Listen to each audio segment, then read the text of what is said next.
ನಮಸ್ಕಾರ, public express ನ್ಯೂಸ್ಗೆ ಸ್ವಾಗತ. ನಾನು ಮಾಲಾ ಹಾಸನ್. ಈಗ ಹೆಡ್ಲೈನ್ಸ್.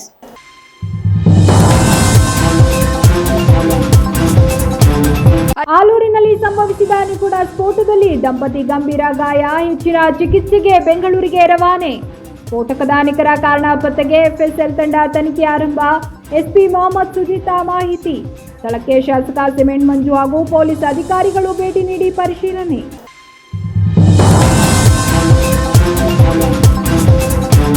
ಪ್ರತಿ ಮಂಗಳವಾರ ಹಾಸನ ನಗರದಲ್ಲಿ ಜಿಲ್ಲಾಧಿಕಾರಿ ಲತಾ ಕುಮಾರಿ ಸಿಟಿ ರೌಂಡ್ಸ್. ಜಿಲ್ಲಾ ಕ್ರೀಡಾಂಗಣ ಮತ್ತು ಜಯನಗರದ ಯುಜಿಡಿ ಪ್ರದೇಶಕ್ಕೆ ಭೇಟಿ ನೀಡಿ ಸ್ಥಳ ಪರಿಶೀಲನೆ. ಜನರ ಸಮಸ್ಯೆಗಳಿಗೆ ತಕ್ಷಣ ಸ್ಪಂದಿಸಲು ಅಧಿಕಾರಿಗಳಿಗೆ ಸೂಚನೆ.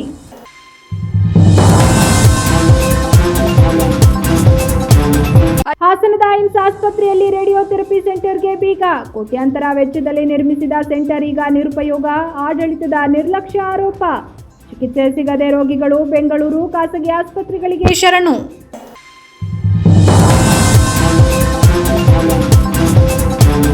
ಮನೆಯೊಂದರಲ್ಲಿ ಅನುಮಾನಾಸ್ಪದವಾಗಿ ಸ್ಫೋಟ ಸಂಭವಿಸಿದ್ದು ದಂಪತಿಗಳಿಬ್ಬರಿಗೆ ಗಂಭೀರವಾಗಿ ಗಾಯಗೊಂಡಿದ್ದು, ಇಬ್ಬರು ಮಕ್ಕಳು ಅಲ್ಪಗಾಯಗೊಂಡು ಪ್ರಾಣಾಪಾಯದಿಂದ ಪಾರಾಗಿದ್ದಾರೆ.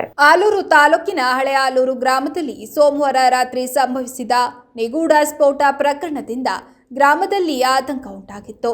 ವಾಸದ ಮನೆಯಲ್ಲಿ ಸಂಭವಿಸಿದ ಸ್ಫೋಟದಿಂದ ದಂಪತಿ ಗಂಭೀರವಾಗಿ ಗಾಯಗೊಂಡಿದ್ದು, ಇಬ್ಬರು ಪುಟ್ಟ ಮಕ್ಕಳು ಅಲ್ಪ ಗಾಯಗಳಿಂದ ಪಾರಾಗಿದ್ದಾರೆ. ಗಾಯಾಳುಗಳಾದ 32 ವರ್ಷದ ಸುದರ್ಶನ್ ಆಚಾರ್ ಹಾಗೂ ಪತ್ನಿ 27 ವರ್ಷದ ಕಾವ್ಯ ಅವರನ್ನ ತಕ್ಷಣ ಹಾಸನ ಜಿಲ್ಲಾಸ್ಪತ್ರೆಗೆ ಸಾಗಿಸಲಾಗಿತ್ತು. ನಂತರ ಚಿಕಿತ್ಸೆಗಾಗಿ ಬೆಂಗಳೂರಿನ ವಿಕ್ಟೋರಿಯಾ ಆಸ್ಪತ್ರೆಗೆ ಸ್ಥಳಾಂತರ ಮಾಡಲಾಗಿದೆ. ಮಕ್ಕಳಿಗೆ ಸಣ್ಣ ಪ್ರಮಾಣದ ಗಾಯಗಳಾಗಿವೆ. ಸ್ಫೋಟದ ರಭಸಕ್ಕೆ ಮನೆಯಲ್ಲಿದ್ದ ವಸ್ತುಗಳು ಚೆಲ್ಲಾಪಿಲ್ಲಿಯಾಗಿ ಕಿಟಕಿಯ ಗಾಜುಗಳು ಪುಡಿಪುಡಿಯಾಗಿವೆ. ಸ್ಥಳೀಯರ ಪ್ರಾಥಮಿಕ ಮಾಹಿತಿಯ ಪ್ರಕಾರ ಮನೆಯಲ್ಲಿ ಡೆಟೋನೇಟರ್ಗಳು ಹಾಗೂ ಬಂಡೆ ಸಿಡಿಸುವ ಸಿಡಿಮದ್ದುಗಳನ್ನು ಅಕ್ರಮವಾಗಿ ಸಂಗ್ರಹಿಸಿಟ್ಟಿದ್ದರಿಂದಲೇ ಸ್ಫೋಟ ಸಂಭವಿಸಿರಬಹುದು ಎನ್ನಲಾಗಿದೆ. ಘಟನಾ ಸ್ಥಳಕ್ಕೆ ಶಾಸಕ ಸಿಮೆಂಟ್ ಮಂಜು ಭೇಟಿ ನೀಡಿ ಸ್ಥಳೀಯರು ಹಾಗೂ ಅಧಿಕಾರಿಗಳಿಂದ ಮಾಹಿತಿ ಪಡೆದರು.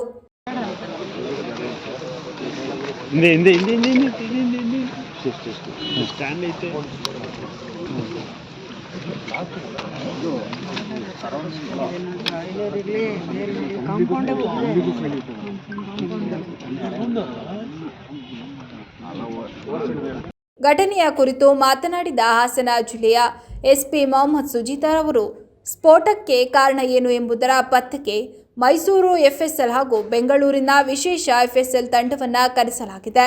ಘಟನೆಯ ವೇಳೆ ಮನೆ ಮಂದಿಗೆ ಗಾಯವಾದರೂ ಇಬ್ಬರು ಮಕ್ಕಳು ಪ್ರಾಣಾಪಾಯದಿಂದ ಪಾರಾಗಿದ್ದಾರೆ. ಪ್ರಾಥಮಿಕವಾಗಿ ಸಿಲಿಂಡರ್ ಸ್ಫೋಟ ಎಂದು ದೂರು ದಾಖಲಾಗಿದೆ.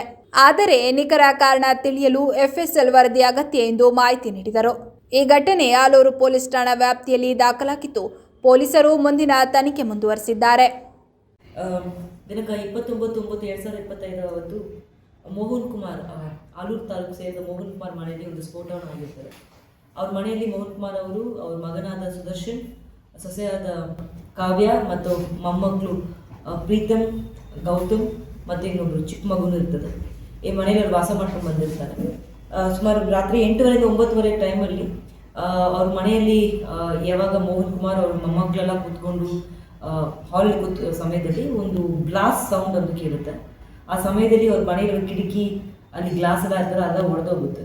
ಮತ್ತು ಏನಾಗುತ್ತೆ ಅದು ಹೋಗಿ ನೋಡ್ತಾರೆ. ಆ ಸಮಯದಲ್ಲಿ ಅವರು ಮಗ ಸುದರ್ಶನ್ ಮತ್ತು ಸೊಸೆಯಾದ ಕಾವ್ಯ ಅವರು ಏನೋ ಒಂದು ಕೆಲಸ ಮಾಡ್ತಾ ಇರುವಾಗ ಒಂದು ಬ್ಲಾಸ್ಟ್ ಆಗಿರ್ತದೆ ಅಂತ ಗೊತ್ತಾಗಿರ್ತದೆ. ಆ ಸಮಯದಲ್ಲಿ ಮೊಮ್ಮಕ್ಕಳು ಮತ್ತು ಅವರೆಲ್ಲ ಮನೆದು ಆಚೆ ಬರುತ್ತಾರೆ. ಅದೇ ಸಮಯದಲ್ಲಿ ಸುದರ್ಶನ್ ಮತ್ತು ಕಾವ್ಯ ಅವರಿಗೆ ಏಟ್ ತುಂಬ ಜಾಸ್ತಿ ಆಗಿರ್ತದೆ. ಅಲ್ಲಿ ಸ್ವಲ್ಪ ಹೊಗೆ ಇರ್ತದೆ ಮತ್ತು ಬೆಂಕಿ ಇರ್ತದೆ ಮತ್ತು ಬರ್ನ್ಸು ಆಗಿರ್ತದೆ. ಅದಾದಮೇಲೆ ಅವರು ಸರ್ಕಾರಿ ಆಸ್ಪತ್ರೆಗೆ ಶಿಫ್ಟ್ ಮಾಡಿದ್ದಾರೆ. ಅವ್ರು ಕೊಟ್ಟಿರುವ ಕಂಪ್ಲೇಂಟ್ ಪ್ರಕಾರ ಅವ್ರ ಮನೆಯಲ್ಲಿ ಕೂತಿರುವ ಸಮಯದಲ್ಲಿ ಅವರು ಮಗ ಮತ್ತು ಸೊಸೆ ಏನು ಕೆಲಸ ಮಾಡ್ತಾ ಇದ್ದ ಅಲ್ಲಿ ಒಂದು ಸಿಲಿಂಡರ್ ಇತ್ತು. ಸಿಲಿಂಡರ್ ಸ್ಫೋಟಕ ಅಥವಾ ಬೇರೆ ಏನೋ ಕೆಲಸ ಮಾಡ್ತಾ ಇರುವಾಗ ಅದೇನು ವಸ್ತು ಯೂಸ್ ಮಾಡ್ತಾರೆ, ಆ ವಸ್ತು ಒಂದೇ ಸ್ಫೋಟಕ ಆಗಿರಬಹುದು ಅಂತ ಅವರು ಒಂದು ಕಂಪ್ಲೇಂಟ್ ಲಾಂಚ್ ಮಾಡಿದ್ದಾರೆ. ಈಗಾಗಲೇ ನಾವು ತನಿಖೆಯನ್ನು ಮುಂದುವರಿಸಿದ್ದೀವಿ. ಈ ಹಿನ್ನೆಲೆಯಲ್ಲಿ ಸುದರ್ಶನ್ ಮತ್ತು ಕಾವ್ಯ ಏನು ಕೆಲಸ ಮಾಡ್ತಾ ಇರುವಾಗ ಬ್ಲಾಸ್ಟ್ ಆಯಿತು. ಅವರಿಬ್ಬರೂ ಹೆವಿ ಬರ್ನ್ ಇಂಜುರೀಸ್ ಇದೆ. ಈಗಾಗಲೇ ಅವರು ಬೆಂಗಳೂರು ಒಂದು ಆಸ್ಪತ್ರೆಗೆ ಅವ್ರು ಕರ್ಕೊಂಡು ಹೋಗಿದ್ದಾರೆ. ಮತ್ತು ಅವರಿಬ್ಬರು ಮೊಮ್ಮಕ್ಕಳಿದ್ರು, 3 ಜನ ಮೊಮ್ಮಕ್ಕಳು ಏನು ಚಿಕ್ಕವರಿದ್ರು, ಅವ್ರಿಗೇನು ಜಾಸ್ತಿ ಏನು ವೇಟ್ ಆಗಿಲ್ಲ. ಒಬ್ಬನೇ 14 ವರ್ಷ ಹುಡುಗ ಇರ್ಬಿಟ್ಟು ರೈಟ್ ಆ್ಯಂಕ್ಲಲ್ಲಿ ಒಂದು ಸಣ್ಣ ಇಂಜುರಿ ಮಾತ್ರ ಆಗಿದೆ, ಬಟ್ ಅವ್ರಿಗೇನು ಗ್ರೀವಿಯಸ್ ಇಲ್ಲ and they're all out of life danger. ನಮಗಿರೋ ಮಾಹಿತಿ ಪ್ರಕಾರ ಅವ್ರ ಮನೆಯಲ್ಲಿ 8 ಸಮಯದಲ್ಲಿ ಮನೆಯಲ್ಲಿ ಕೂತ್ಕೊಂಡು ಮಾತಾಡೋ ಸಮಯದಲ್ಲಿ ಮಗ ಮತ್ತು ಸೊಸೆ ಅವರು ಅದು ಕಾಂಪೌಂಡ್ ಮತ್ತು ಮನೆ ಮಧ್ಯದಲ್ಲ ಒಂದು ಬಾತ್ರೂಮ್ ಪಕ್ಕದಲ್ಲಿ ಒಂದು ಅವ್ರ ಮನೆಯಲ್ಲಿ ಕಾರ್ಮಿಕ ಕೆಲಸ ಮಾಡ್ಕೊಂಡು ಬರ್ತಾ ಇದ್ರು. ಅಲ್ಲಿ ಸ್ವಲ್ಪ ಬ್ಲಾಗ್ಸ್ ಇತ್ತು, ಅಲ್ಲಿ ಕೂತ್ಕೊಂಡು ಕೆಲಸ ಮಾಡ್ತಾ ಇದ್ದಾರೆ. ಆ ಟೈಮಲ್ಲಿ ಅಲ್ಲಿರೋ ಏನೋ ಒಂದು ವಸ್ತುವನ್ನು ಈ ಸ್ಫೋಟವನ್ನು ಮಾಡಿದ ಅಂತ ನಮಗೆ ಪ್ರಾಥಮಿಕ ತನಿಖೆಯಲ್ಲಿ ಬಂದಿದೆ. ಆದರೆ ಇದು ಸ್ಫೋಟ ಏನಿಂದ ಆಗಿದೆ ಅಂತ ನಮಗೆ ಇನ್ನೂ ಸ್ಪಷ್ಟವಾಗಿ ನಾವಿನ್ನೂ ತನಿಖೆಯನ್ನು ಮುಂದುವರಿಸ್ತಾ ಇದ್ವಿ. ಈ ನಿಟ್ಟಿನಲ್ಲಿ ನಾವು ಈಗಾಗಲೇ forensics team, regional forensics team ಅಂತ ಹೇಳ್ತೀವಿ, ಅವ್ರು ಈಗಾಗಲೇ ಬಂದು ತನಿಖೆಯನ್ನು ಮಾಡ್ತಾ ಇದ್ದಾರೆ. ಅಲ್ಲಿ ಬ್ಲಾಸ್ಟ್ ಆಗಿರುವ ಸ್ಥಳದಲ್ಲಿ ಇರುವ ಏನಾದ್ರು ಮೆಟಲ್ ಐಟಮ್ಸ್ ಮತ್ತು ಇರುವ ಅದರ್ ಕಾರ್ಪೆಂಟ್ರಿ ಐಟಮ್ಸ್ ಮತ್ತು ಕೆಮಿಕಲ್ಸ್ ಏನಿದೆಯೋ ಅದೆಲ್ಲ ಅವ್ರು ಸಂಗ್ರಹಿಸ್ತಾ ಇದ್ದಾರೆ. So that what the reason for the blast ಅಂತ ತಿಳ್ಕೊಳ್ಳೋಕ್ಕೆ ಅವ್ರನ್ನೂ ಸಹ ಎಲ್ಲ ಮೆಟೀರಿಯಲ್ಸ್ ಸಹ ಸಂಗ್ರಹಿಸ್ತಾ ಇದ್ದಾರೆ.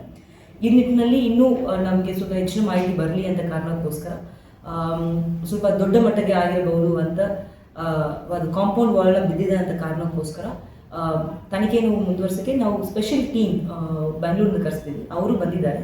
ಅವರು ಸಹ the reason of the blast and they're also doing the investigation of the scene of crime.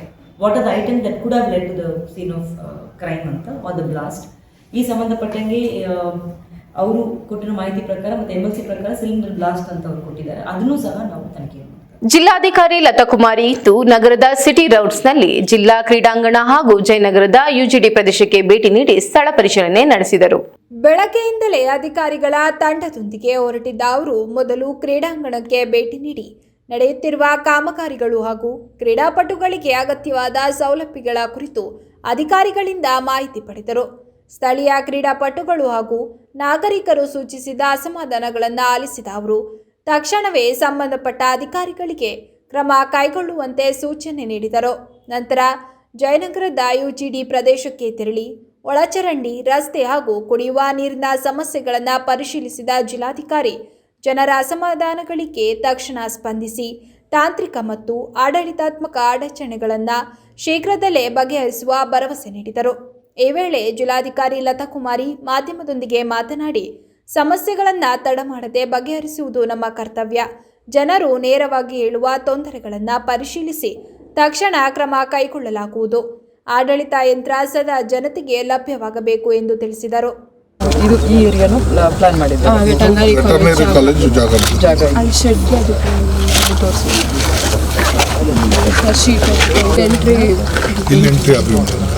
ಹಿಂಗ್ ರೋಡು ಬಂದಿತ್ತು. ಇದು ಗುಂಡು ತೋಪ. ಇಲ್ಲಿ ರೋಡ್ ಪಕ್ಕಕ್ಕೆ ಇರೋದು ಗುಂಡು ತೋಪ. ಸರಿ, ಇಲ್ಲಿ ಮಾಡಲಿಕ್ಕೆ ಏನು ಸಮಸ್ಯೆ? ಇಲ್ಲಿ ಮಾಡಲಿಕ್ಕೆ ನಮಗೇನು ಸಮಸ್ಯೆ ಇಲ್ಲ. ಮತ್ತು ಇದು ಲ್ಯಾಂಡ್ ಅದು ಕನ್ವರ್ಷನ್ ಸುತ್ತಮುತ್ತ ಫುಲ್ ಲೇಔಟ್.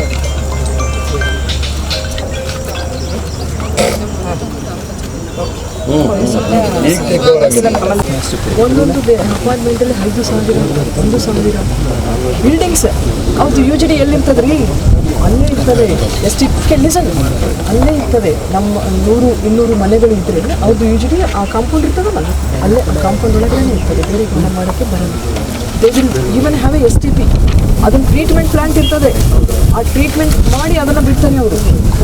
ಅಷ್ಟು ಜನ 5,000 ಅಪಾರ್ಟ್ಮೆಂಟ್ ಜೀವನ ಮಾಡ್ತಾರೆ, 2,000 ಮಾಡ್ತಾರೆ, 1,000 ಮಾಡ್ತಾರೆ. ಒಂದು ಸ್ಮೆಲ್ ರೀಸನ್ ಅಂಥ ಅಪಾರ್ಟ್ಮೆಂಟ್ಗಳಲ್ಲಿ ಮಾಡ್ತಾರೆ ಅಂದರೆ, ನಿಮಗಿಲ್ಲಿ ಇದು ಗೌರ್ಮೆಂಟ್ ಜಾಗ ಇದೆ, ಅಲ್ಲಿ ನೀವು ಹೇಳ್ದಂಗೆ ಫೀಕಲ್ ಮೆಟೀರಿಯಲ್ ಬಂದು ಓಪನ್.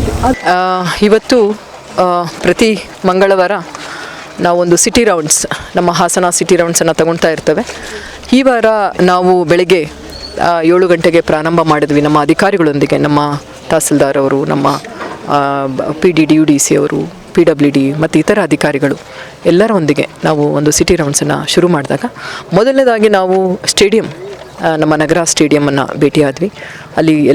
ಅಲ್ಲಿ ಬಂದಿರತಕ್ಕಂತಹ ಪಬ್ಲಿಕ್ ಜೊತೆಯಲ್ಲಿ ನಾವು ಇಂಟರಾಕ್ಷನನ್ನು ಮಾಡಿದ್ದೇವೆ. ಅಲ್ಲಿನ ಅನೇಕ ನ್ಯೂನತೆಗಳು ಏನು ಗಮನಕ್ಕೆ ಬಂದಿದೆ ಅವುಗಳನ್ನ ಸರಿಪಡಿಸಬೇಕು ಅನ್ನೋದು ಸಹ ನಾವು ಆಲ್ರೆಡಿ ಒಂದು ಸ್ಟೇಡಿಯಂ ಸಮಿತಿಯನ್ನು ರಚಿಸಿ ಅದರ ಒಂದು ಮೇಂಟೆನೆನ್ಸ್ ಮತ್ತು ಅದರ ಅಭಿವೃದ್ಧಿಗೆ ನಾವು ಶ್ರಮಿಸಬೇಕು ಅಂತೇಳಿ ನಿರ್ಧಾರ ಮಾಡಿದ್ದೇವೆ. ಅದರ ಜೊತೆಯಾಗಿ ನಾವು ಸಿಟಿ ರೌಂಡ್ಸಲ್ಲಿ ಬಂದಾಗ ನಮ್ಮ ಈ ಜಯನಗರ ಇಲ್ಲಿ ಒಂದು UGD ಸಮಸ್ಯೆ ಇಲ್ಲಿ ಇದೆ. ನಮ್ಮ ಜಯನಗರದ ನಿವಾಸಿಗಳೊಂದಿಗೆ ನಾವು ಇಂಟರಾಕ್ಷನ್ ಮಾಡಿದ್ದೇವೆ. ಅಲ್ಲಿನ ಇದು ಎಲ್ಲರಿಗೂ ಗೊತ್ತಿದೆ ಈ ಸಮಸ್ಯೆ. ಇಲ್ಲಿ ಒಂದು ಸುಂದರವಾದ 3 ಪುಟ್ಟ ಕೆರೆಗಳು ಇದೆ. ಅದನ್ನು ಒಳಗೊಂಡಂತೆ ಒಂದು ಪರಿಸರ, ಉತ್ತಮ ಪರಿಸರವೂ ಇದೆ. ಆ ಉತ್ತಮ ಪರಿಸರಕ್ಕೆ ಪೂರಕವಾಗಿ ಒಂದು STP ಸೀವೇಜ್ ಟ್ರೀಟ್ಮೆಂಟ್ ಪ್ಲ್ಯಾಂಟನ್ನು ಇಲ್ಲಿ ಒಂದು ಸ್ಥಾಪನೆ ಮಾಡಿದ್ರೆ ಇಲ್ಲಿನ ನಾಗರಿಕರ ತುಂಬ ದಿನದ ಕೋರಿಕೆ ಇದೆ. ಅದಕ್ಕಾಗಿ ಒಂದು ಸ್ಥಳಾವಕಾಶದ ಒಂದು ಸ್ಥಳ ವೀಕ್ಷಣೆಗೆ ಬಂದಿದ್ವಿ. ಈಗ ನಾವು ಎಲ್ಲ ಅಧಿಕಾರಿಗಳೊಂದಿಗೆ, ಈಗ ನಮ್ಮ ಕರ್ನಾಟಕ ವಾಟರ್ ಸಪ್ಲೈ ಬೋರ್ಡ್ ಅವರಿಂದ ಹಿಡಿದು ನಮ್ಮ ಇಂಜಿನಿಯರ್ಸ್ ಎಲ್ಲರೂ ಇದ್ದಾರೆ, ಅವರ ಜೊತೆಯಲ್ಲಿ ನಾವು ಈಗ ಚರ್ಚೆ ಮಾಡಿದ್ದೇವೆ. ಇದಕ್ಕೆ ಒಂದು ಪರಿಹಾರವನ್ನು ಕೂಡಲೇ ತೆಗೆದುಕೊಳ್ಳಲಾಗುವುದು.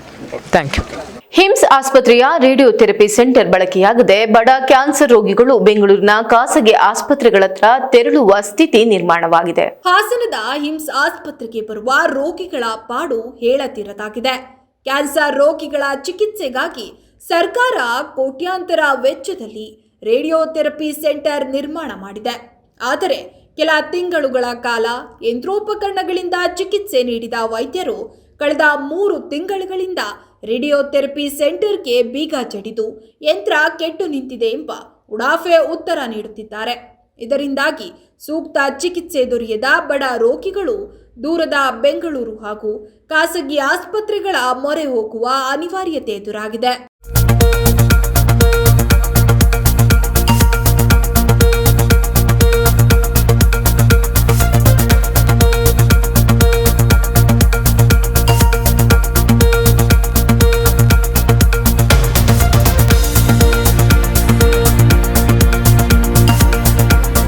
ಕ್ಯಾನ್ಸರ್ ರೋಗಿಗಳ ಚಿಕಿತ್ಸೆ ನೀಡಬೇಕಾದ ವೈದ್ಯರ ನಿರ್ಲಕ್ಷ್ಯ ಒಂದೆಡೆಯಾದರೆ ಹಿಮ್ಸ್ ಆಸ್ಪತ್ರೆ ವೈದ್ಯಾಧಿಕಾರಿಗಳು ಆಡಳಿತ ವರ್ಗದ ಕಡೆಗೆ ಬೊಟ್ಟು ಮಾಡುತ್ತಿದ್ದಾರೆ.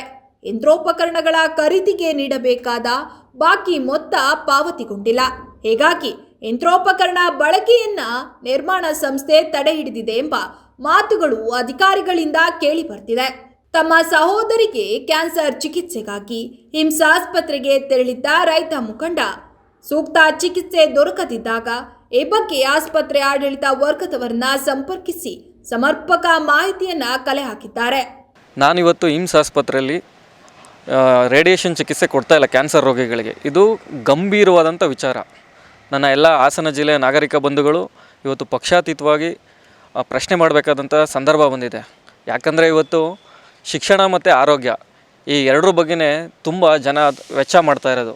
ಅದರಲ್ಲೂ ಕೂಡ ನಮ್ಮ ಹಾಸನಲ್ಲಿ ಜಿಲ್ಲಾಸ್ಪತ್ರೆ ಹಿಮ್ಸ್ ಇರೋದ್ರಿಂದಾಗಿ ನಮಗೆಲ್ಲ ಒಂದು ಧೈರ್ಯ ಇತ್ತು. ಆದರೆ ಇಲ್ಲಿ ಏನಾಗಿದೆ ಅಂದರೆ ಈ ರೇಡಿಯೋ ಥೆರಪಿ ಅಂತ ಮಾಡ್ತಾರೆ ಈ ಕ್ಯಾನ್ಸರ್ ಪೇಷಂಟ್ಗಳಿಗೆ.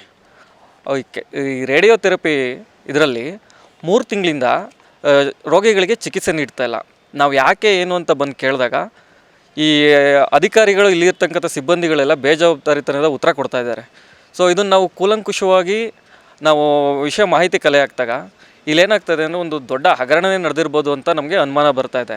ಯಾಕಂದರೆ ನಮ್ಮ ಹಿಮ್ಸ್ ಹಾಸ್ಪಿಟ್ಲಲ್ಲಿ ರೇಡಿಯೇಷನ್ ಮಿಷಿನ್ ಅಂದರೆ ಬಾಬಾಟ್ರಾನ್ ಅನ್ನೋ ಮಿಷಿನ್ನ ಅಳವಡಿಸಿದ್ದಾರೆ. ಇದು ಪೆನೇಷಿಯಾ ಮೆಡಿಕಲ್ ಟೆಕ್ನಾಲಜಿ ಅವರು ಅಳವಡಿಸಿರೋಂಥ ಮಿಷಿನು. ಮಾಜಿ ಶಾಸಕರು ಈಗ ಪ್ರೀತಮ್ ಜೇಗೌಡ ಅವರ ಅಧ್ಯಕ್ಷತೆಯಲ್ಲಿ ಇದನ್ನು ಮೇಲ್ದರ್ಜೆಗೆ ಏರಿಸಿದಂಥ ಸಂದರ್ಭ. ಸೊ ಇದು ಸರ್ಕಾರದಿಂದ 6,35,00,000 ವೆಚ್ಚದಲ್ಲಿ ನಿರ್ಮಾಣ ಆಗಿರೋಂಥ ಬಂಕರ್ ವಿತ್ ಮೆಷಿನ್. ಸೊ ಇಡೀ ಇಂಡಿಯಾದಲ್ಲಿ ಆ್ಯಂಡ್ ಇಡೀ ವರ್ಲ್ಡಲ್ಲಿ ಮೊದಲನೇ ಈ ರೇಡಿಯೋ ಥೆರಪಿ ಮಾಡೋಂಥ ಮಿಷಿನ್ನ ನಮ್ಮ ಹಿಮ್ಸ್ ಹಾಸ್ಪಿಟ್ಲಿಗೆ ಅಳವಡಿಸಿರ್ತಾರೆ. ಬಟ್ ಇದರಲ್ಲಿ ಇಲ್ಲಿವರೆಗೂ ಕೂಡ 1 ವರ್ಷ ಅಂದರೆ ಒಂದು 10 ತಿಂಗಳು ಕೂಡ ಸರ್ವಿಸ್ ಮಾಡಿದ್ದಾರೆ, ಅಂದರೆ ಟ್ರೀಟ್ಮೆಂಟ್ ಕೊಟ್ಟಿದ್ದಾರೆ ರೋಗಿಗಳಿಗೆಲ್ಲ. ಬಟ್ ಆದರೆ ಈಗ 3 ತಿಂಗಳಿಂದ ವಿನಾಕಾರಣ ಏನಾಗಿದೆ ಅಂತ ಗೊತ್ತಿಲ್ಲ, ರೋಗಿಗಳಿಗೆ ಇಲ್ಲಿ ಚಿಕಿತ್ಸೆನ ನೀಡ್ತಾ ಇಲ್ಲ, ರೇಡಿಯೋ ಥೆರಪಿನ ಮಾಡ್ತಾ ಇಲ್ಲ. ಬಡ ಕ್ಯಾನ್ಸರ್ ರೋಗಿಗಳ ಚಿಕಿತ್ಸೆಗೆಂದು ಸರ್ಕಾರಿ ಆಸ್ಪತ್ರೆಗಳಲ್ಲಿ ಸುಸಜ್ಜಿತ ರೇಡಿಯೋಥೆರಪಿ ಸೆಂಟರ್ ಕಾರ್ಯನಿರ್ವಹಿಸಬೇಕಿದೆ. ಯಂತ್ರೋಪಕರಣಗಳು ಕೆಟ್ಟಿದ್ದಲ್ಲಿ ಸರಿಪಡಿಸಬೇಕು ಅಥವಾ ಹಿಮ್ಸ್ ಆಸ್ಪತ್ರೆಯಲ್ಲಿ ಆಂತರಿಕ ಸಮಸ್ಯೆಗಳಿದ್ದಲ್ಲಿ ಅಧಿಕಾರಿಗಳು ತಾವೇ ಬಗೆಹರಿಸಿಕೊಂಡು ರೋಗಿಗಳಿಗೆ ಸೂಕ್ತ ಚಿಕಿತ್ಸೆ ಒದಗಿಸಲು ಮುಂದಾಗಬೇಕು. ಇಲ್ಲವಾದಲ್ಲಿ ಈ ವಿರುದ್ಧ ಉಗ್ರ ಹೋರಾಟ ಮಾಡುವುದಾಗಿ ಸಾಮಾಜಿಕ ಹೋರಾಟಗಾರರು ಎಚ್ಚರಿಕೆ ನೀಡಿ ಕ್ಯಾನ್ಸರ್ ರೋಗಿಗಳ ಚಿಕಿತ್ಸೆಗಾಗಿ ಆಗ್ರಹಿಸಿದ್ದಾರೆ. ನಮಸ್ತೆ ಎಲ್ಲರಿಗೂ. ನೋಡಿ, ಇದು ರೇಡಿಯೇಷನ್ ಮಿಷನ್ನು ಕ್ಯಾನ್ಸರ್ ಪೇಷಂಟ್ಗಳಿಗೆ ತುಂಬ ಅನುಕೂಲವಾಗಿತ್ತು. ಈಗ ನಮಗೆ 6.5 ಕೋಟಿನೇನೋ ಇದಕ್ಕೆ ಅಮೌಂಟ್ನ ಸರ್ಕಾರದಿಂದ ಕೊಟ್ಟಿದ್ದಾರೆ. ಆದರೆ ಇದು ಯಾವುದೇ ಥರದ ಉಪಯೋಗ ಇಲ್ದಂಗೆ ಮಾಡಿದ್ದಾರೆ. ಈಗ 3 ತಿಂಗಳಿಂದ ಏನೋ ವರ್ಕ್ ಆಗ್ತಿಲ್ಲ ಅಂತ ನಾನು ಮೊನ್ನೆ ಒಬ್ಬರು ಪೇಷಂಟ್ನ ಕರ್ಕೊಂಬಂದಿದ್ದೆ. ಅವ್ರಿಗೆ ರೇಡಿಯೇಷನ್ ಇಲ್ಲ ಕಣ್ರಿ, ಇಲ್ಲಿ ಬೆಂಗಳೂರಿಗೆ ಹೋಗಿ ಅಂತ ಹೇಳಿದ್ರು. ಬೆಂಗಳೂರು, ಮಂಗಳೂರು ಮತ್ತು ಮೈಸೂರಿನಲ್ಲಿ ಇದಿರೋದು. ಇಲ್ಲಿ ಅದು ಬಿಟ್ಟರೆ ಇನ್ನು ನೆಕ್ಸ್ಟ್ ಇಲ್ಲೇ ಹಾಸನಲ್ಲೇ ಇರೋದು. ಇಂಥ ದೊಡ್ಡಂಥ ಮಿಷನ್ನ ಈ ಥರ ಇವರ ಆಡಳಿತದ ಒಂದು ದುರಾಡಳಿತದ ಒಂದು ವ್ಯವಸ್ಥೆಯಲ್ಲಿ ಈ ಥರ ಕೆಲಸ ಮಾಡಿದಾರಲ್ಲ, ಎಷ್ಟು ಇದರಲ್ಲಿ ಏನೋ ನೋಡಿದ್ರೆ ಈ ಕಂಪ್ನಿಯವರಿಗೂ ಮತ್ತು ಇಲ್ಲಿ ಆಡಳಿತದವರಿಗೂ ಏನೋ ಸಮಥಿಂಗ್ ವ್ಯವಸ್ಥೆ ಇದಿರ್ಬೋದು, ಹಣಕಾಸಿನ ಒಂದು ವ್ಯವಹಾರ ನಡೆದಿರ್ಬೋದು ಅಂತ ನಾನು ಭಾವಿಸ್ತಾ ಇದ್ದೀನಿ. ಯಾಕೆ ಅಂತಂದರೆ ನಿಜವಾಗ್ಲೂ ಇಷ್ಟು ನಮ್ಮ ಹಾಸನ ಜಿಲ್ಲೆಯವರಿಗೆ ಅನುಕೂಲ ಆಗಲಿ ಅಂತ ಏನು ಕ್ಯಾನ್ಸರ್ ಪೇಷಂಟ್ಗಳಿದ್ದಾರೋ ಅವರಿಗೆ ಒಳ್ಳೆಯದಾಗಲಿ ಅನ್ನೋದಕ್ಕೋಸ್ಕರ ನಮಗೆ ಸರ್ಕಾರದಿಂದ ನಮಗೆ ಈ ವ್ಯವಸ್ಥೆನ ಮಾಡಿಕೊಟ್ಟಿದ್ದಾರೆ. ಆದರೆ ಇದನ್ನು ಇಲ್ಲಿನ ಆಡಳಿತಾಧಿಕಾರಿಗಳು ಇದನ್ನು ಉಪಯೋಗಿಸೋದಲ್ಲೇ ಈ ಥರ ಮೂಲೆ ಬೀಳಿಸಿರೋದು ನಿಜವಾಗ್ಲೂ ಹೊಟ್ಟೆ ಉರಿಯುತ್ತೆ. ಏಕೆಂದರೆ ಶ್ರೀಮಂತರುಗಳು ಯಾರು ಬರೋಲ್ಲ ಕಣ್ರಿ ಸರ್ಕಾರಿ ಆಸ್ಪತ್ರೆಗಳಿಗೆ, ಎಲ್ಲ ಮಧ್ಯಮ ವರ್ಗದವರು ಮತ್ತು ಬಡ ವರ್ಗದವರು ಬರ್ತಾರೆ. ಹಾಗಾಗಿ ಅವರಿಗೆ ನೋಡಿ ಇಂಥ ಒಳ್ಳೆ ಮಿಷನ್ನು ನಿಜವಾಗ್ಲೂ ಮಿಷನ್ ವರ್ಕ್ ಆಗ್ತಾಯಿದೆ. ವರ್ಕ್ ಆಗ್ತಿದ್ರು ಕೂಡ ಇವರೇನೋ ವರ್ಕ್ ಆಗ್ತಿಲ್ಲ ಹಾಗೆ ಹೀಗೆ ಅಂತ ಸುಳ್ಳು ಹೇಳ್ತಾ ಇದ್ದಾರೆ. ಆದರೆ ಇದಕ್ಕೆ ಸಂಬಂಧಪಟ್ಟಿದ್ದ ಅಧಿಕಾರಿಗಳು ಬಂದು ನೋಡಬೇಕಲ್ವ. 3 ತಿಂಗಳಾದರೂ ಕೂಡ ಈ ವ್ಯವಸ್ಥೆ ಇದಿಲ್ಲ ಅಂತಂದರೆ ರೋಗಿಗಳನ್ನು ಹೊರಗಡೆ ಕಳಿಸ್ತಾ ಇದ್ದಾರೆ ಅಂತಂದರೆ ಹಾಸನದಲ್ಲಿ ಇತ್ಕೊಂಡು ಮಂಗಳೂರು ಬೆಂಗಳೂರಿಗೆ ಹೋಗಬೇಕು ಅಂತಂದರೆ ಬಡ ರೋಗಿಗಳು ಎಲ್ಲಿ ಹೋಗ್ತಾರೆ? ಅವರು ಪಾಪ ಕಷ್ಟಪಟ್ಟು ಎಲ್ಲಿಂದನೋ ಬಂದಿರ್ತಾರೆ. ಈಗ ನೋಡಿ ಬರೀ ಹಾಸನ ಜಿಲ್ಲೆ ಅಂತ ಅಲ್ಲ, ಚಿಕ್ಕಮಗಳೂರು ಜಿಲ್ಲೆ ಆಗಿರ್ಬೋದು, ಮತ್ತು ಮಡಿಕೇರಿ ಆಗಿರ್ಬೋದು, ಮತ್ತು ಸುತ್ತಮುತ್ತಲಿನ ಇಲ್ಲಿನ ಒಂದು ಅಕ್ಕಪಕ್ಕದ ಜಿಲ್ಲೆಯವರು ಕೂಡ ಇಲ್ಲಿಗೆ ಬರ್ತಾರೆ ಇದಕ್ಕೆ ರೇಡಿಯೇಷನ್ ಮಾಡಿಸ್ಕೊಳ್ಳೋದಕ್ಕೆ. ಆದರೆ ಇಲ್ಲಿ ರೇಡಿಯೇಷನ್ನೇ ಇಲ್ಲ ಅಂತ ಅಂದರೆ ವ್ಯವಸ್ಥೆ ಇದ್ದರೂ ಕೂಡ ಇಲ್ಲ ಅನ್ನೋ ಪರಿಸ್ಥಿತಿ ಬಂದೋಗಿದೆ. ಕೆಲವು ಸಾರ್ವಜನಿಕರಿಗೆ ಇದ್ರ ಬಗ್ಗೆ ಗೊತ್ತೇ ಇಲ್ಲ. ಈ ಥರ ಆಗಿದೆ, ಮಿಷನ್ ಆಗಿದೆ, ಇದೆ ಇಲ್ಲಿ ಈ ಥರ ಅದ್ರ ಬಗ್ಗೆ ತಿಳ್ಕೊಂಡು ಇಲ್ಲ ಪಾಪ ಸಾರ್ವಜನಿಕರು ಮತ್ತು ಪೇಷಂಟ್ಗಳಿಗೂ ದೂರದಿಂದ ಬಂದವರು ಕೂಡ ಬಂದು ವಾಪಸ್ ಹೋಗ್ತಾ ಇದ್ದಾರೆ. ಇದು ತುಂಬ ಅನ್ಯಾಯ ಆಗ್ತಿದೆ. ಪತ್ರಕರ್ತರು ನಿಸ್ವಾರ್ಥ ಸೇವೆಯ ಮೂಲಕ ಸಮಾಜಕ್ಕೆ ಕೊಡುಗೆ ನೀಡುತ್ತಿದ್ದಾರೆ. ಸಂಘದ ಒಗ್ಗಟ್ಟಿನ ಕಾರ್ಯ ಶ್ಲಾಘನೀಯ ಎಂದು ಶಾಸಕ ಸ್ವರೂಪ್ ಪ್ರಶಂಸೆ ವ್ಯಕ್ತಪಡಿಸಿದರು. ಜಿಲ್ಲಾ ಕಾರ್ಯನಿರತ ಪತ್ರಕರ್ತರ ಭವನದಲ್ಲಿ ನೂತನವಾಗಿ ನಿರ್ಮಿಸಲಾದ ಡಿವಿಜಿ ಸಭಾಂಗಣ ಉದ್ಘಾಟಿಸಿ ಮಾತನಾಡಿದ ಅವರು, ಪತ್ರಕರ್ತರ ಸಂಘ ಒಗ್ಗಟ್ಟಿನಿಂದ ಸಾಗುತ್ತಿದೆ. ಸಂಘದ ನೂತನ ಸಭಾಂಗಣದ ಸಂಪೂರ್ಣ ಅನುದಾನವನ್ನು ಶೀಘ್ರ ಬಿಡುಗಡೆ ಮಾಡಲಾಗುವುದು. ಆರೋಗ್ಯ ಶಿಬಿರ, ಕ್ರೀಡಾಕೂಟ ಸೇರಿದಂತೆ ಹಲವಾರು ಕಾರ್ಯಕ್ರಮಗಳನ್ನು ಸಂಘ ಯಶಸ್ವಿಯಾಗಿ ನಡೆಸಿಕೊಂಡು ಬಂದಿದೆ ಎಂದರು. ಜಿಲ್ಲಾಧಿಕಾರಿ ಕೆಎಸ್ ಲತಾಕುಮಾರಿ ಅವರು ಮಾತನಾಡಿ, ಪತ್ರಕರ್ತರ ಸಂಘದ ಸಭಾಂಗಣಕ್ಕೆ ಡಿವಿ ಗುಂಡಪ್ಪ ಅವರ ಹೆಸರು ನಾಮಕರಣ ಮಾಡಿರುವುದು ಸಂತಸ ತಂದಿದೆ ಎಂದರು. ಈ ವೇಳೆ ರಾಜ್ಯ ಘಟಕದ ಅಧ್ಯಕ್ಷ ಶಿವಾನಂದ ತಗಡೂರು, ಜಿಲ್ಲಾ ಘಟಕದ ಅಧ್ಯಕ್ಷ ಕೆಎಚ್ ವೇಣುಕುಮಾರ್ ಸೇರಿದಂತೆ ಹಲವರು ಗಣ್ಯರು ಮಾತನಾಡಿ ಸಂಘದ ಸಾಧನೆ, ಪರಂಪರೆ ಮತ್ತು ಒಗ್ಗಟ್ಟನ್ನು ಮೆಚ್ಚಿದರು. ಈ ಕಾರ್ಯಕ್ರಮದಲ್ಲಿ ಮಾಜಿ ಅಧ್ಯಕ್ಷರು, ಹಿರಿಯ ಪತ್ರಕರ್ತರು ಹಾಗೂ ಗಣ್ಯ ಅತಿಥಿಗಳು ಭಾಗವಹಿಸಿದ್ದರು. ಅದೇ ರೀತಿ ಎಲ್ಲರೂ ಕೂಡ ಸಹೋದರ ರೀತಿಯಲ್ಲಿ ಎಲ್ಲ ನಮ್ಮ ಪತ್ರಕರ್ತರು ಅಂದ್ರೆ ಸಹೋದರ ತಾವು ಕೂಡ ಒಗ್ಗಟ್ಟಿನಲ್ಲಿ ನಮ್ಮ ಹಾಸನ ಜಿಲ್ಲೆಯಲ್ಲಿ ವಿಶೇಷವಾಗಿ ಪತ್ರಕರ್ತರು ಎಲ್ಲರೂ ಕೂಡ ಒಗ್ಗಟ್ಟಿನಿಂದ ತಾವು ಇರೋದು ನೋಡು ನಮಗೂ ಕೂಡ ಬಹಳ ಸಂತೋಷ. ಹಾಗಾಗಿ ವೇಣುಗೋಪಾಲ್ ರವರು ಪ್ರತಿ ಸತಿ ಬಂದಾಗ ಕೂಡ ಒಂದು ಕಟ್ಟಡವನ್ನ ಕಟ್ಟಿಸ್ಕೊಡಿ ಅಂತ ಹೇಳಿದ್ರು. ಅದೇ ರೀತಿ ಅವ್ರು ಬೆನ್ಬಿದ್ದು ಇವತ್ತೇನು ಕಟ್ಟಡ ನಿರ್ಮಾಣ ಆಗಿದೆ ಡಿವಿಜಿ ಸಭಾಂಗಣ, ಅದು ಸನ್ಮಾನ್ಯ ವೇಣುಗೋಪಾಲ್ ರವರು ಅವರ ವೇಣುಕುಮಾರ್ ಅವರು ನಮ್ಮ ಬೆನ್ಬಿದ್ದು ಕೆಲಸ ಮಾಡಿಸ್ಕೊಂಡ್ರು. ಇನ್ನು ಅದಕ್ಕೆ ಯಾವ್ದು ಅನುದಾನ ಇನ್ನೂ ಹಾಕಿಲ್ಲ, ಅದು ಕೈಯಿಂದ ಕಟ್ಟಿರೋದು ನಮ್ಮ ಸ್ನೇಹಿತಂತ ಶರತ್ರವರು. ಆದ್ರೂ ಕೂಡ ಮುಂದಿನ ದಿನಗಳಲ್ಲಿ ಅನುದಾನ ಹಾಕ್ಬೇಕಾಗುತ್ತೆ. ಅದೇ ರೀತಿ ಹಲವಾರು ಕೆಲಸ ಕಾರ್ಯಗಳನ್ನ ಕೂಡ ನಮ್ಮ ಪತ್ರಕರ್ತರ ಸಂಘದಲ್ಲಿ ಏನು ರಾಜ್ಯ ಮಟ್ಟದ ಕ್ರೀಡೋತ್ಸವ ಇರ್ಬೋದು ಅಥವಾ ಜಿಲ್ಲಾ ಮಟ್ಟದ ಕ್ರೀಡೋತ್ಸವ, ಅದೇ ರೀತಿ ಪತ್ರಕರ್ತರ ಕುಟುಂಬಕ್ಕೂ ಕೂಡ ಏನು ಹೆಲ್ತ್ ಕ್ಯಾಂಪ್ ಮಾಡೋ ವಿಚಾರದಲ್ಲಿ ಪ್ರತಿಯೊಂದರಲ್ಲೂ ಕೂಡ ವೇಣುಕುಮಾರ್ ಅವರು ಮತ್ತು ಎಲ್ಲ ಹಿರಿಯರು ಎಲ್ಲ ಹಿರಿಯರು ಕೂಡ ಸೇರಿ ಮಾಡ್ಕೊಂಡ್ ಬಂದಿದ್ರಿ. ತಮ್ಮ ಒಂದು ಸೇವೆ ಹಾಸನ ಜಿಲ್ಲೆಗೆ ಒಂದು ನಿಸ್ವಾರ್ಥ ಒಂದು ಸೇವೆ ತಾವು ಮಾಡ್ತಾ ಬಂದಿದ್ದೀರಾ. ಭಗವಂತ ತಮಗೆ ಕುಟುಂಬಕ್ಕೂ ತಮಗೂ ಕೂಡ ಭಗವಂತ ಒಳ್ಳೇದ್ ಮಾಡ್ಲಿ ಅಂತ ಹೇಳಿ ತಾವು ಪ್ರತಿನಿತ್ಯ ಭಾನುವಾರ ಶನಿವಾರ ಯಾವುದು ಕೂಡ ಹಬ್ಬ ಇದನ್ನು ಕೂಡ ಬಿಟ್ಟು ತಾವೆಲ್ಲ ಕೆಲಸ ಮಾಡ್ತಾ ಇರಿ. ತಾವು ಕೂಡ ತಮ್ಮ ಕುಟುಂಬಕ್ಕೆ ಸಮಯವನ್ನು ಕೊಡಬೇಕು ಅಂತ ನಾನು ಕೂಡ ತಮ್ಮಲ್ಲಿ ಕೇಳ್ತಾ ಭಗವಂತ ತಮ್ಗೆಲ್ಲರಿಗೂ ಒಳ್ಳೇದ್ ಮಾಡ್ತೀನಿ ಹೇಳಿ ಇವತ್ತು ನಂದು ಒಂದು ಹೋಮ ನಮ್ಮ ಚಾಮುಂಡೇಶ್ವರಿ ದೇವಸ್ಥಾನದಲ್ಲಿ ಹೋಮ ಇಟ್ಕೊಂಡ್ರಿಂದ ಪೂರ್ಣವಾಗ್ತಿದೆ. ಹಾಗಾಗಿ ನಾನು ಹೇಳಬೇಕಾಗಿರಿಂದ ಮತ್ತೊಮ್ಮೆ ತಮ್ಗೆಲ್ಲರೂ ಭಗವಂತ ಒಳ್ಳೇದ್ ಮಾಡಲಿ ಈ ಸಂದರ್ಭ ನಾನು ಕೂಡ ಹೇಳಿ ಆಯುಧ ಪೂಜೆ ಹಬ್ಬದ ಶುಭಾಶಯಗಳನ್ನು ಕೂಡ ತಮಗೆ ಹೇಳಕ್ ಬಯಸ್ತೇನೆ. ಜೈ ಜೈ ಕನ್ನಡ.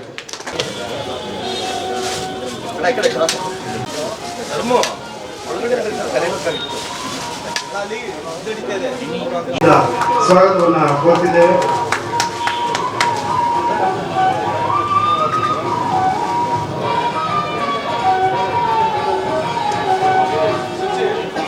ಸಂಘದ ಮಾಜಿ ಅಧ್ಯಕ್ಷರಾದಂತಹ ಶ್ರೀಯುತ ಉದಯ್ ಕುಮಾರ್ ಸರ್ ಅವರಿಗೂ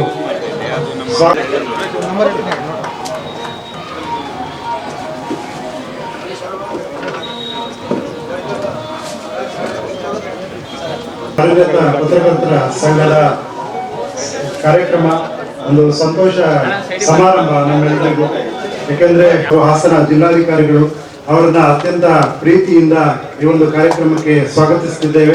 ಎಲ್ಲರೂ ಸಹ ಚಪ್ಪಾಳೆಯೊಂದಿಗೆ ಈ ಒಂದು DC ಮೇಡವರಿಗೂ ಸಹ ಅತ್ಯಂತ ಪ್ರೀತಿಯಿಂದ ಕಾರ್ಯಕ್ರಮಕ್ಕೆ ಸ್ವಾಗತವನ್ನ ಕೋರ್ತಿದ್ದೇವೆ. ಹಾಸನ ಜಿಲ್ಲಾ ಕಾರ್ಯನಿರತ ಪತ್ರಕರ್ತರ ಸಂಘದ ಅಧ್ಯಕ್ಷತೆಯನ್ನು ವಹಿಸ್ಕೊಂಡ್ರೆ ಎಲ್ಲರಿಗೂ ಒಂದು ರೀತಿ ಟೆನ್ಷನ್ ಇರ್ತದೆ. ನನ್ನ ಪೀರಿಯಡಲ್ಲಿ ನಾನು ಏನು ಮಾಡಬೇಕು, ಅದನ್ನು ಯಾವ ರೀತಿ ಕಾರ್ಯಗತಗೊಳಿಸಬೇಕು, ಏನನ್ನು ಅಚೀವ್ ಮಾಡಬೇಕು, ಏನನ್ನು ಸಾಧನೆ ಮಾಡಬೇಕು, ಏನನ್ನು ಅಡಿಷನ್ ಮಾಡ್ತಾ ಹೋಗಬೇಕು ಪ್ರಗತಿಯತ್ತ, ಅಂದರೆ ನಾವು ಏನನ್ನು ಅಭಿವೃದ್ಧಿಪಡಿಸ್ತಾ ಹೋಗಬೇಕು. ಎಷ್ಟೊಂದು ಅವರಿಗೆ ಕಳಕಳಿ ಮತ್ತು ಸವಾಲುಗಳಿರ್ತದೆ. ಅಂದರೆ ಎಲ್ಲರೂ ನಾನು ಏನಾದರೂ ಒಂದು ಮಾಡಬೇಕು ಅನ್ನೋ ಒಂದು ತುಡಿತ ಅವರಲ್ಲಿ ಕಂಡು ಬರ್ತದೆ. ಸೊ ಆ ನಿಟ್ಟಿನಲ್ಲಿ ನಾನು ಬಂದಾಗಿಂದ ನೋಡ್ತಾ ಇದ್ದೀನಿ ನಮ್ಮ ಹಾಸನ ಪತ್ರಕರ್ತರ ಸಂಘ ತುಂಬ ಕ್ರಿಯಾಶೀಲ ಮತ್ತು ತುಂಬ ಪ್ರೊಆಕ್ಟಿವ್ ಅಂತೀವಲ್ಲ ಹಾಗೆ, ಮತ್ತು ತುಂಬ ಒಳ್ಳೆಯ ಸ್ಪಂದನೆ ಮತ್ತು ಒಳ್ಳೆಯ ಒಂದು ವೈಚಾರಿಕತೆಗೆ ಒಂದು ಪ್ರಸಿದ್ಧ. ಸೊ ಆ ನಿಟ್ಟಿನಲ್ಲಿ ಹೇಳಬೇಕು ಅಂದರೆ ನಮ್ಮಲ್ಲಿ ಒಂದು ಒಳ್ಳೆಯ ಪತ್ರಕರ್ತರ ಒಂದು ಟೀಮ್ ಇದೆ ನಮ್ಮಲ್ಲಿ. ಸೊ ಅದ್ರ ಜೊತೆಯಲ್ಲಿ ಇನ್ನೊಂದು ನನಗೆ ತುಂಬ ಇಷ್ಟ ಆಗಿದ್ದು ಅಂದರೆ ನಮ್ಮ DVJ ಸಭಾಂಗಣ. DVJ ಅವರ ಹೆಸರು ಹೇಳಿದ ತಕ್ಷಣ ನಮ್ಮ ಮಂಕುತಿಮ್ಮನ ಕಗ್ಗ ನಮಗೆ ನೆನಪಾಗುತ್ತೆ. ಅದರ ಜೊತೆಯಲ್ಲಿ ನಮಗೆ ಅವರು ಒಂದು ಸಣ್ಣ 2 ಲೈನ್ಗಳು ನೆನಪಾಗುತ್ತೆ. ಅದು ತುಂಬ ಇಷ್ಟ ನನಗೆ, ಚಿಕ್ಕವಳಿಂದನೂ ಇಷ್ಟ ನನಗೆ. ಹುಲ್ಲಾಗು ಬೆಟ್ಟದಡಿ ಮನೆಗೆ ಮಲ್ಲಿಗೆಯಾಗು, ಕಲ್ಲಾಗು ಕಷ್ಟಗಳ ಮಳೆ ಸುರಿಯೆ, ಬೆಲ್ಲ ಸಕ್ಕರೆಯಾಗು ದೀನ ದುರ್ಬಲರಿಂಗೆ, ಎಲ್ಲರೊಳಗೊಂದಾಗು ಮಂಕುತಿಮ್ಮ ಅಂತ ಹೇಳಿ ಅವರು ಅದು ಚಿಕ್ಕವಳಿದ್ದಾಗಿಂದ ತುಂಬ ಇಷ್ಟ ಆಗೋದು. ಎಷ್ಟು ಒಳ್ಳೆಯ ಮಾತನ್ನು, ಎಷ್ಟು ಕಠಿಣವಾದ ಇಡೀ ಜೀವನದ ಸಾರವನ್ನು ಸುಲಲಿತವಾಗಿ, ಸರಳವಾಗಿ, ಸುಂದರವಾಗಿ ಮನುಷ್ಯರಿಗೆ, ಮಾನವನಿಗೆ ಒಂದು ತತ್ವಜ್ಞಾನವನ್ನೇ ಅವರು ಮಂಕುತಿಮ್ಮನ ಕಗ್ಗದಿಂದ ಹೇಳಿಕೊಟ್ರು. ಕೆಲವರೆಲ್ಲ ಅದನ್ನು ಓದ್ತಾರೆ. ಜೀವನದ ಸಾರವನ್ನು ನಾವು ಭಗವದ್ಗೀತೆಯಲ್ಲಿ ಹೇಗೆ ಓದ್ತೀವೋ ಹಾಗೆ ಮಂಕುತಿಮ್ಮನ ಕಗ್ಗವನ್ನು ಓದಿ ಜೀವನವನ್ನು ಅರ್ಥ ಮಾಡ್ಕೊಳ್ಳಿಕ್ಕೆ ಪ್ರಯತ್ನ ಮಾಡಿರೋರನ್ನು ನಾನು ನೋಡಿದ್ದೇನೆ. ನಾವು ಸಹ ಮಾಡಲಿಕ್ಕೆ ಪ್ರಯತ್ನ ಮಾಡಿದ್ದೇವೆ. ಸೊ ಅಂತಹ ಒಳ್ಳೆಯ ಹೆಸರನ್ನು ಸಭಾಂಗಣಕ್ಕೆ ಸಹ ನೀವು ಇಟ್ಟಿದ್ದೀರಿ. ಮತ್ತು ಇಂಥ ಕಾರ್ಯಕ್ರಮಕ್ಕೆ ಇಲ್ಲ ನಮ್ಮ ಜಿಲ್ಲಾಧಿಕಾರಿಗಳು ನಮಗೆ ಬರಲೇಬೇಕು. ನಾನು ಆ್ಯಕ್ಚುಲಿ ಬರಲ್ಲ ಅಂತ ಹೇಳಿದ್ದೆ, ತುಂಬ ಬ್ಯುಸಿ ಇದ್ದೀನಿ, ತುಂಬ ಮೀಟಿಂಗ್ಸ್ ಇದೆ, ಕಾರ್ಯಕ್ರಮ ಇದೆ, ಆದಾಗ್ಯೂ ಬರಬೇಕು ಅಂತ ಹೇಳಿ ಹಠ ಮಾಡಿ ಅಲ್ಲಿ ನಿಂತ್ಕೊಂಡು ಎಳ್ಕೊಂಡು ಬಂದರು. ಹಾಗೆ ತುಂಬ ಸಂತೋಷ, ತುಂಬ ಖುಷಿ ಆಗ್ತದೆ. ಜೊತೆಯಾಗಿ ನಮ್ಮ ತಗಡೂರವರು ಅವರ ಶಾಲೆಗೆ ಒಮ್ಮೆ ಕರೆದಿದ್ರು, ನಮ್ಮ ಚನ್ನರಾಯಪಟ್ಟಣ ಒಂದು ಅವ್ರದ್ದು ಸಣ್ಣ ಸರ್ಕಾರಿ ಶಾಲೆ, ಅದರ ಒಂದು ಕಾರ್ಯಕ್ರಮಕ್ಕೆ.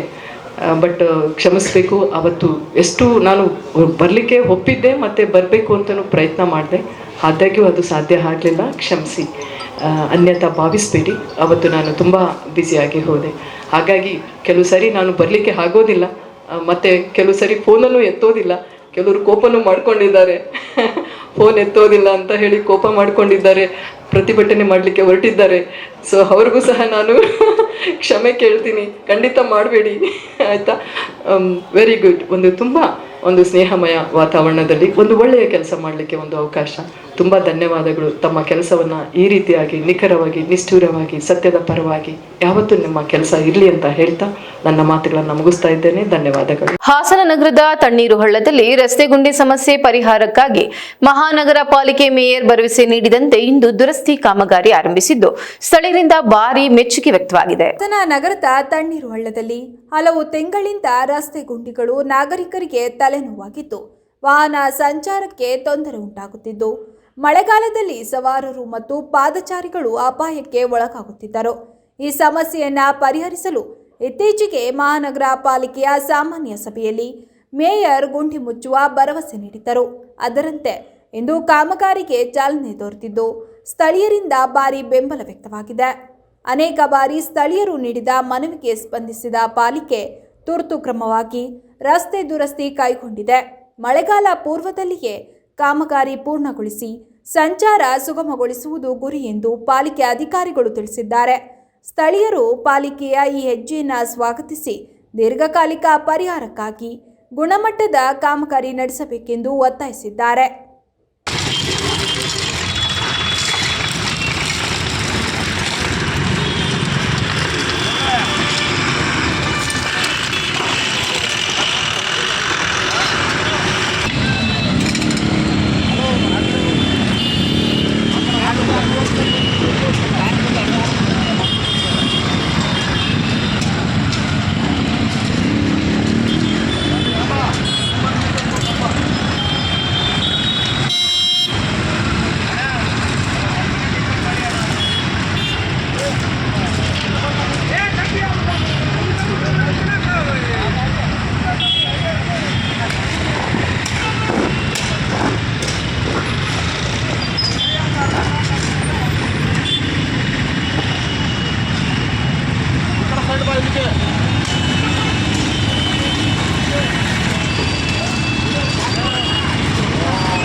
ನವರಾತ್ರಿಯ ಕೊನೆಯ ದಿನದಂದು ಹಾಸನದ ಚಾಮುಂಡೇಶ್ವರಿ ದೇವಾಲಯದಲ್ಲಿ ಭಕ್ತರು ವಿಶೇಷ ಪೂಜೆ ಸಲ್ಲಿಸಿ ದೇವಿಯ ಕೃಪೆಗೆ ಪಾತ್ರರಾದರು. ದೇವಾಲಯದಲ್ಲಿ ನಡೆದ ವಿಶೇಷ ಪೂಜೆ ಮೂಲಕ ಭಕ್ತರು ಕೃತಜ್ಞತೆಯೊಂದಿಗೆ ತಮ್ಮ ಇಚ್ಛೆಗಳು ಪೂರ್ಣವಾಗುವುದಕ್ಕಾಗಿ ಪ್ರಾರ್ಥಿಸಿದರು. ದೇವಾಲಯವು ಭಕ್ತರ ಸಂಕೀರ್ಣತೆಯಿಂದ ತುಂಬಿ ಸಂಭ್ರಮದ ವಾತಾವರಣ ನಿರ್ಮಾಣಗೊಂಡಿತು.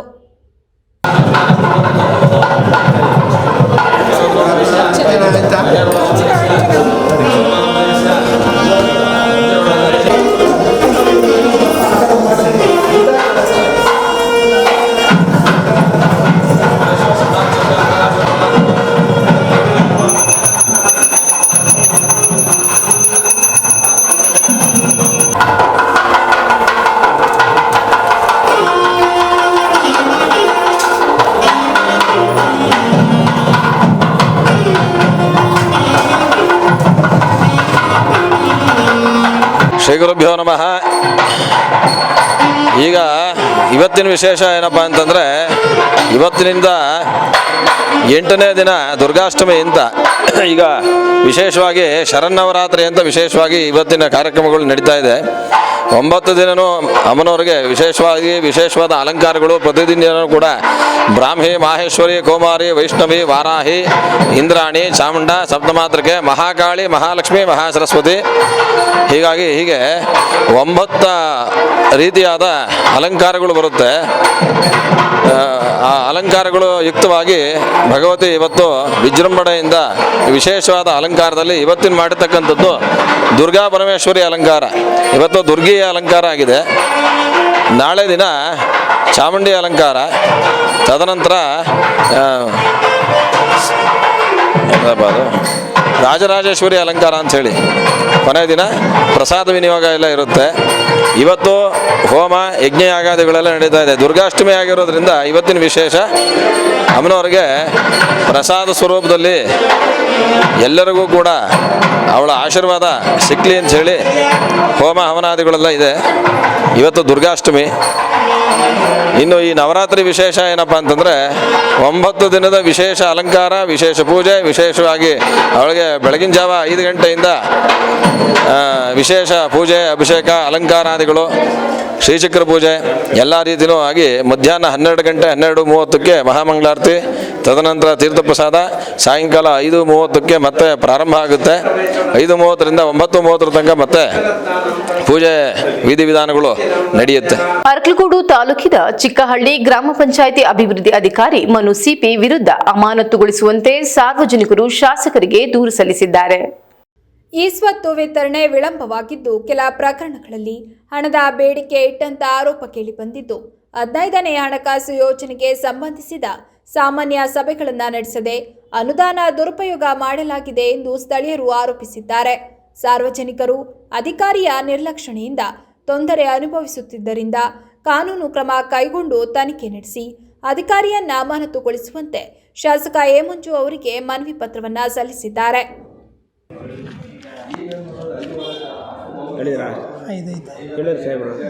ಸಾಹೇಬ್ರು ಹೇಳಿಲ್ಲ, ನಾನು ಹೇಳಿದೆ ಸಾಹೇಬ್ರಿಗೆ. ಇನ್ನೊಂದ್ಸರಿ ಹೇಳ್ಬಿಡ್ತೀನಿ.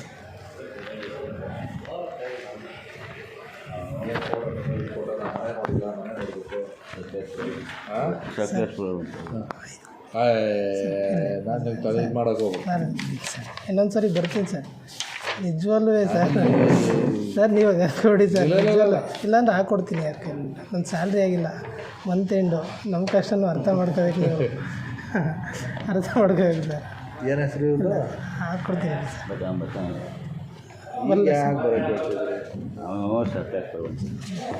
ಬಡವ್ರ ಕಡೆ ನೋಡೋದಿಲ್ವಲ್ಲ ಸರ್. ಅಂದಲ್ಲ, ಬೇಕಾದ್ರೆ ಹಾಕ್ಕೊಡ್ತೀನಿ, ಜನರೇಟ್ ಮಾಡ್ಕೊಡ್ತೀನಿ. ಇಲ್ಲ ಸರ್, ಆ ಥರ ಅಲ್ಲ. ಒಂದು ಸ್ವಲ್ಪ ಕಷ್ಟದಲ್ಲಿ ಇದು ಮಾಡಿ ಬೇಕಾದ್ರೆ ಮಾಡ್ಕೊಡ್ತೀನಿ. ನೀವು ಏನಿಲ್ಲ ಸರ್. ಮೊದಲು 4 ನಾವೇನೋ ಒಂದು ಅಲ್ಲ ಸರ್.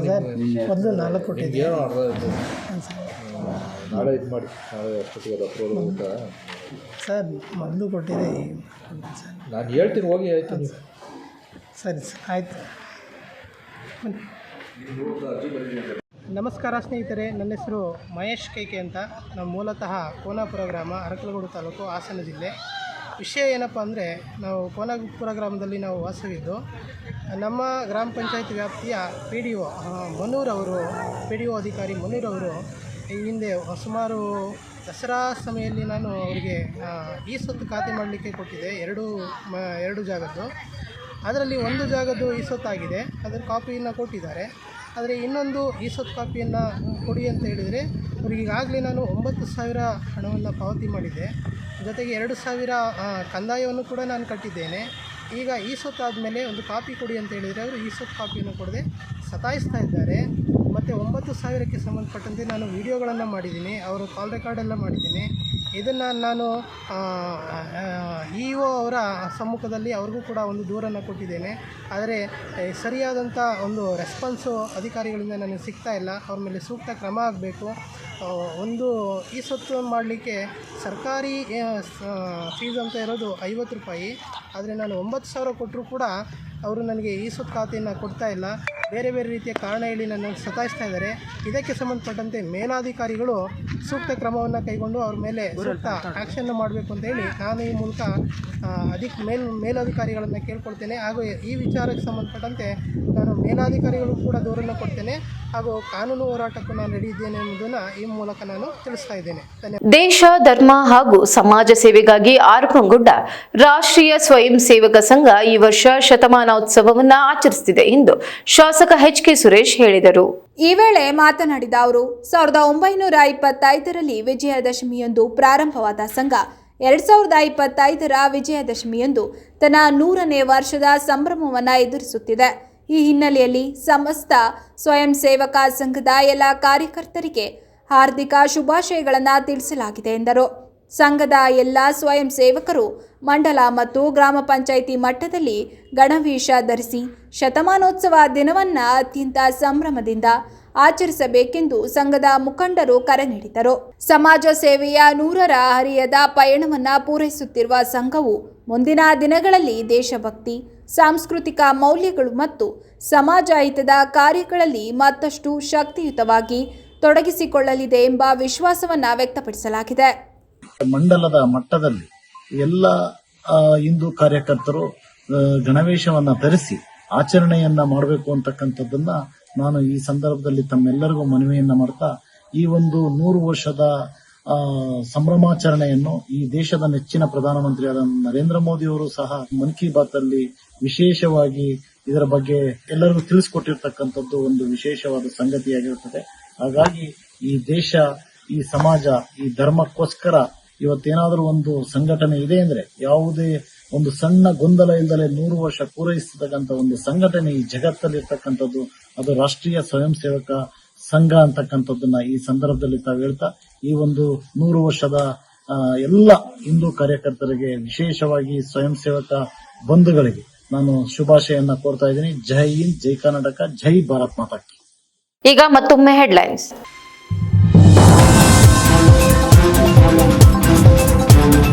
ಆಲೂರಿನಲ್ಲಿ ಸಂಭವಿಸಿದ ನಿಗೂಢ ಸ್ಫೋಟದಲ್ಲಿ ದಂಪತಿ ಗಂಭೀರ ಗಾಯ, ಹೆಚ್ಚಿನ ಚಿಕಿತ್ಸೆಗೆ ಬೆಂಗಳೂರಿಗೆ ರವಾನೆ. ಸ್ಫೋಟಕದ ನಿಖರ ಕಾರಣ ಪತ್ತೆಗೆ ಎಫ್ಎಸ್ಎಲ್ ತಂಡ ತನಿಖೆ ಆರಂಭ. ಎಸ್ಪಿ ಮೊಹಮ್ಮದ್ ಸುಜಿತಾ ಮಾಹಿತಿ. ಸ್ಥಳಕ್ಕೆ ಶಾಸಕ ಸಿಮೆಂಟ್ ಮಂಜು ಹಾಗೂ ಪೊಲೀಸ್ ಅಧಿಕಾರಿಗಳು ಭೇಟಿ ನೀಡಿ ಪರಿಶೀಲನೆ.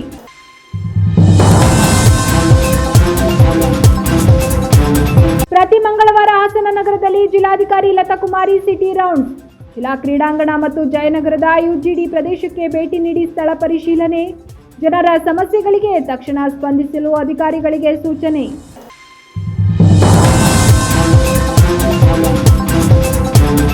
ಹಾಸನದ ಏಮ್ಸ್ ಆಸ್ಪತ್ರೆಯಲ್ಲಿ ರೇಡಿಯೋಥೆರಪಿ ಸೆಂಟರ್ಗೆ ಬೀಗ. ಕೋಟ್ಯಾಂತರ ವೆಚ್ಚದಲ್ಲಿ ನಿರ್ಮಿಸಿದ ಸೆಂಟರ್ ಈಗ ನಿರುಪಯೋಗ.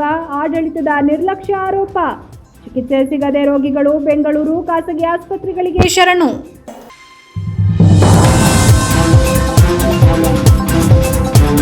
ಇದಿಷ್ಟು ಈವರೆಗಿನ ಪ್ರಮುಖ ಸುದ್ದಿಗಳು. ಸಮಗ್ರ ಸುದ್ದಿಗಳಿಗಾಗಿ ನೋಡ್ತಾ ಇರಿ ಪಬ್ಲಿಕ್ ಎಕ್ಸ್‌ಪ್ರೆಸ್ ಕನ್ನಡ. ಪಯಣ ನಿಮ್ಮೊಂದಿಗೆ.